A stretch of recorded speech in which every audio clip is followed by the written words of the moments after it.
আমরা এই যে গরমের মৌসুমে অনাবৃষ্টিতে আমরা যে নামাজটা পড়ি, এই নামাজকে শরীয়তের পরিভাষায় বলা হয় সলাতুল ইস্তেসকা। ইস্তেসকা শব্দের অর্থ হলো বৃষ্টি চাওয়া, বৃষ্টি প্রার্থনা করা। অর্থাৎ এই যে আমরা যে গরমের মধ্যে আছি, যে কষ্ট পাচ্ছে, বিশেষ করে বৃদ্ধ মানুষ যারা যারা খেটে খাওয়া মানুষ, শিশুরা, এরা অনেক কষ্ট পাচ্ছে।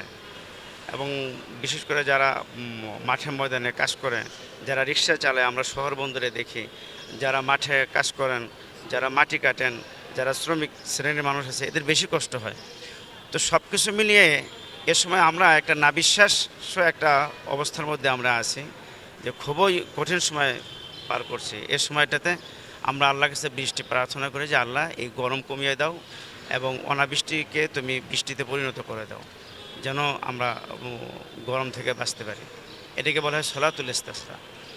নবী করিম সাল্লাল্লাহু আলাইহি ওয়াসাল্লাম তার যুগে এই নামাজ পড়েছেন এবং সাহাবীদেরকে নিয়ে পড়িয়েছেন।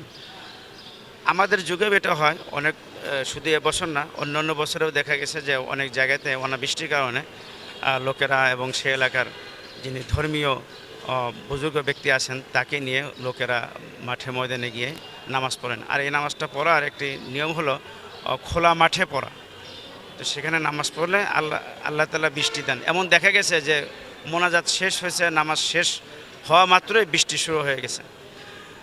আর এই অনাবৃষ্টির কারণ হলো মানুষের গুনাহ বেশি হয়ে যাওয়া।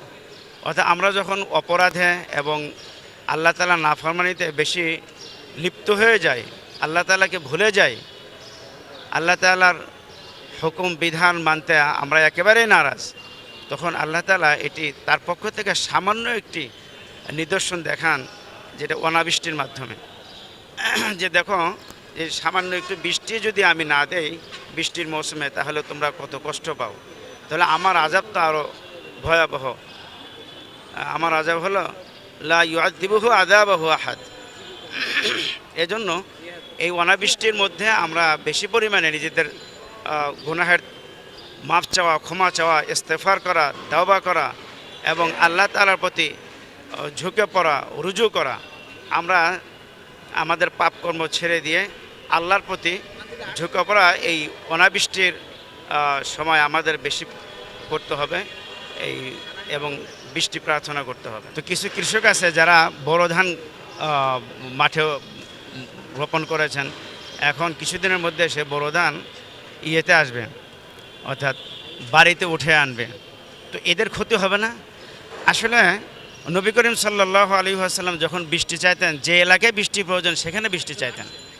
নবী করিম সাল্লাল্লাহু আলাইহি ওয়াসাল্লাম একবার মদিনাতে নামাজ পড়াতেছিলেন, জুমার নামাজ। এক সাহাবী বললেন, ইয়া রাসূলুল্লাহ, আমাদের যে চতুষ্পদ জন্তুগুলো আছে সব ছটফট করতেছে, আমরা ছেলেপেলেদেরকেও পানি পান করাতে পারছি না, আমরাও পানি পাচ্ছি না, আমরা মরুভূমি, এমনি তো মরুভূমি, তার মধ্যে আরও অনাবৃষ্টির কারণে আমরা বেশি কষ্ট পাচ্ছি।